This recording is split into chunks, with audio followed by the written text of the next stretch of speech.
A veces en el trabajo, en la escuela, en cualquier lugar, como que no queremos que la gente se entere que estamos caminando con Cristo y por eso no nos llamamos hermanos.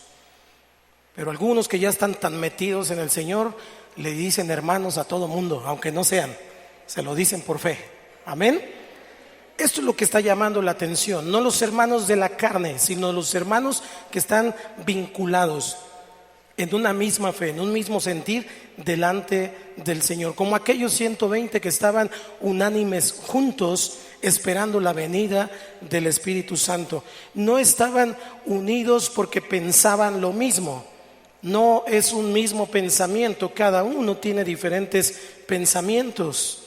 Usted puede tener un color favorito, el mío es el azul, no sé cuál sea el de usted, pero a lo mejor su pensamiento y mi pensamiento no van a encontrarse en algunas cosas, pero sí podemos estar unánimes en que Cristo es el Señor.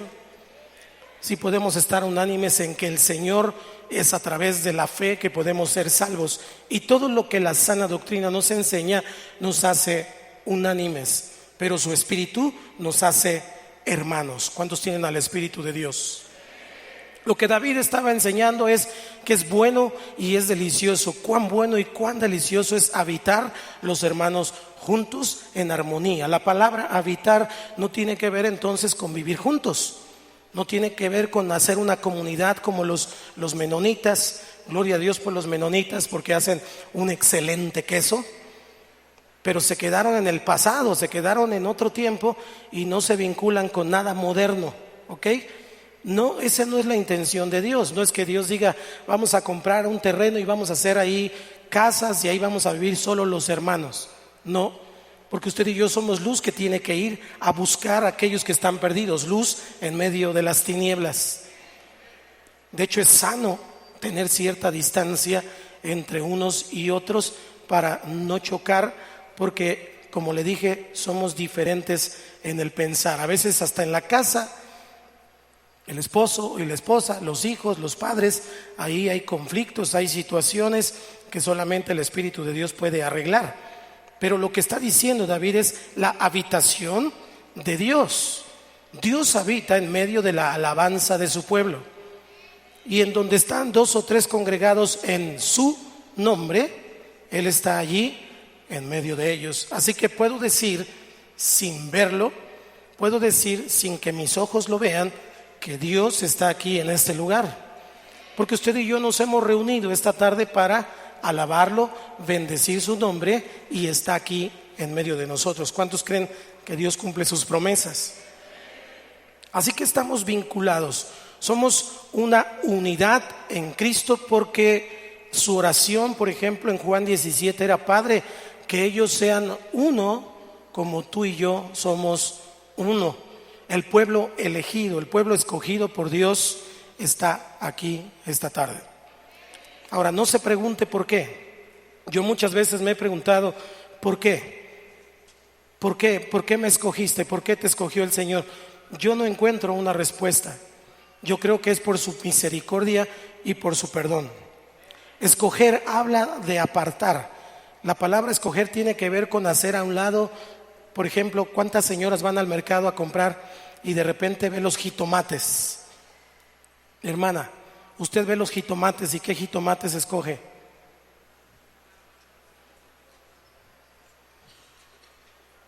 Los más buenos. Tradúzcase buenos como rojos y fuertes, ¿no? Ok, los mejores. Y entonces toma los mejores, los pone en su canasta, en su bolsa, y los aguaditos, medios pachichis, medios, eso los hace a un lado, ¿no? Bueno, con el Señor no es así. Él no escogió a los mejores. Esto es para que no te sientas mucho. Dile, te lo dije.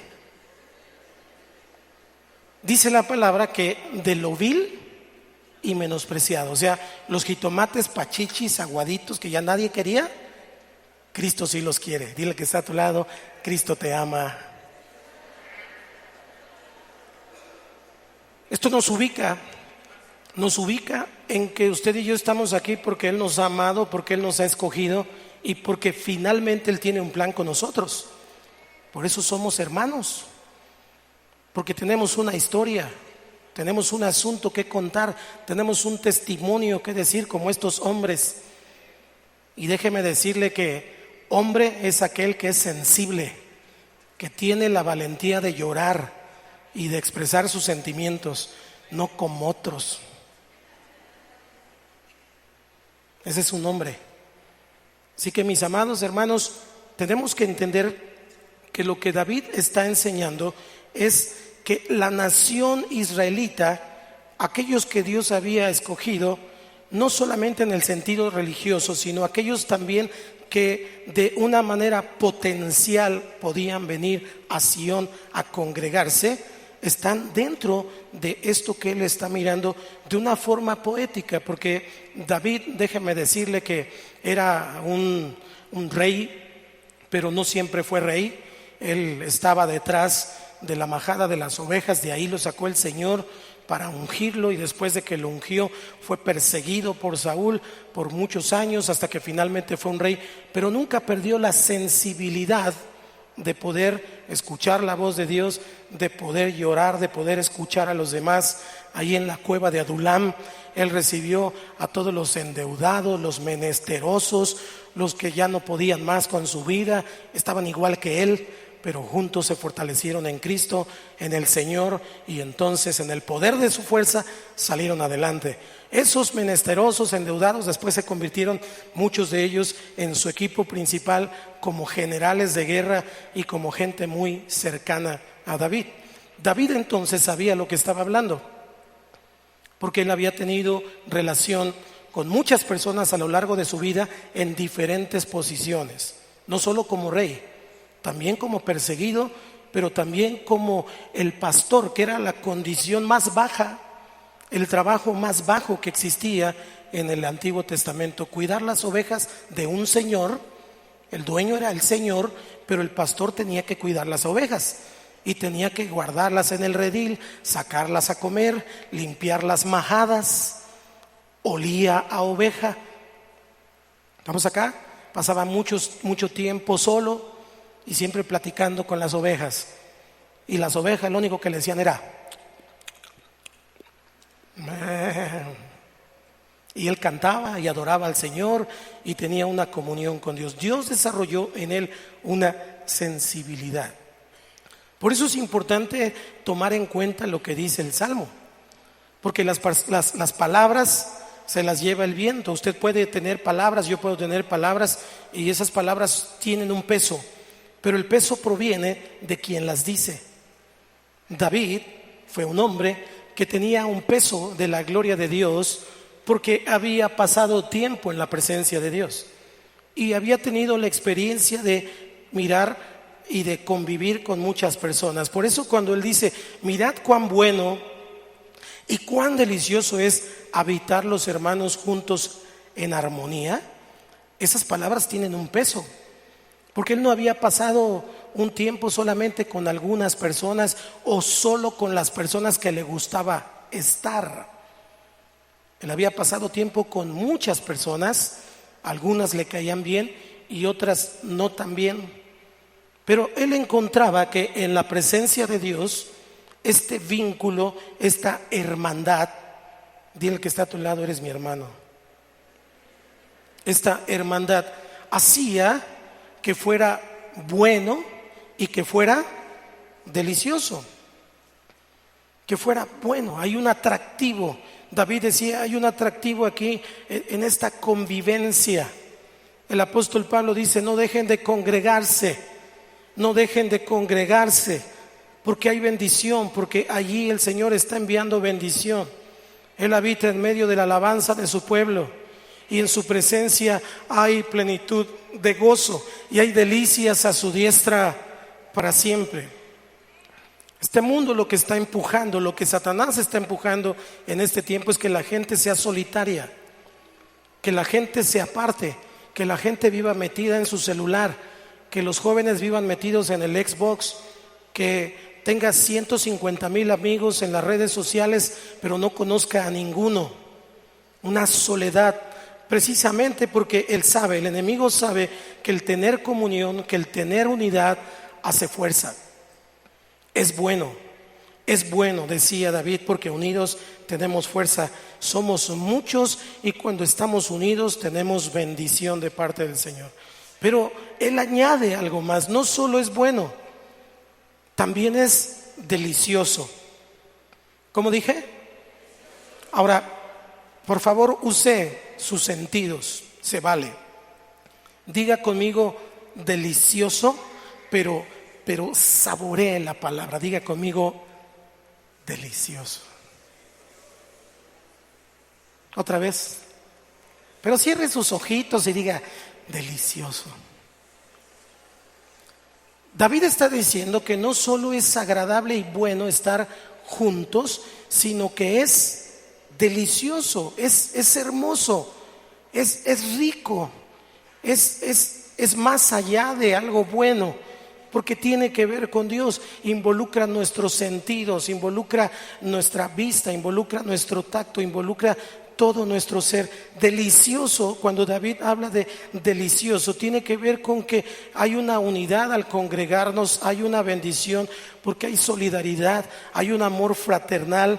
Y cuando estamos juntos, entonces es delicioso, porque el ingrediente principal no somos usted y yo. Usted y yo somos como el pastel, pero la cereza es su presencia. Y entonces es delicioso. Es delicioso. David decía también que él prefería estar un día en sus atrios que 1000 fuera de ellos. Él cambiaba 1000 de sus días por estar uno solo. Eso se llama revelación de la presencia de Dios. Revelación. Algunos los tienen que traer arrastrando, pero gloria a Dios porque están aquí. Y yo oro para que Dios les dé revelación esta tarde de lo que significa estar en su casa, lo que significa habitar. Dios habita en medio de nosotros. Quiero poner un ejemplo de lo que pasa.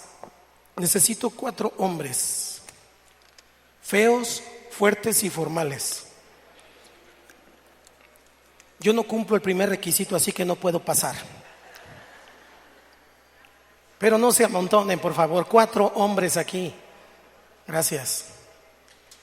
Está bien, vente tú. Feos. A ver, déjame ver. Sí, también. Dije feos. Ok. Voy a platicarle una fábula de Esopo. Pónganse así de espaldas. Aquí, Pepe. Ven de este lado, por favor. Así. Dice una fábula de Esopo que un día tú vas a ser el león. ¿Tiene cara de león? Sí, tiene cara de león. Pon cara de león, pues.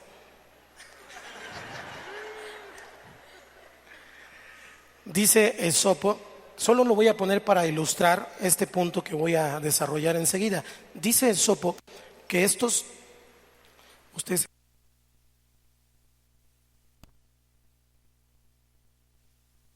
dice Esopo que estos toros, porque son unos toros fuertes, así, fuertotototes, a ver, Pepe, sí, él sí la pega, están juntos y de repente salen a pacer, salen a comer pastito, a tomar agua, pero dice Esopo que de repente aparecía el león, y cuando el león comenzaba a caminar sigilosamente, alguno de ellos lo miraba y avisaba a los demás, avísales. Entonces se juntaban de espaldas, hermanos, así como se van a defender. Y entonces el león pues ya veía un equipo aquí, ya veía los músculos, todo el equipamiento de los toros, y entonces se alejaba. Y así cada vez ellos permanecían, se habían jurado una amistad y un amor hasta que la muerte los separara. Eran amigos, eran hermanos toros ellos. Pero un día el león dijo, ¿cómo le hago? Porque pues no me los quiero cenar. Entonces un día vino y ellos estaban paciendo, y entonces vino con uno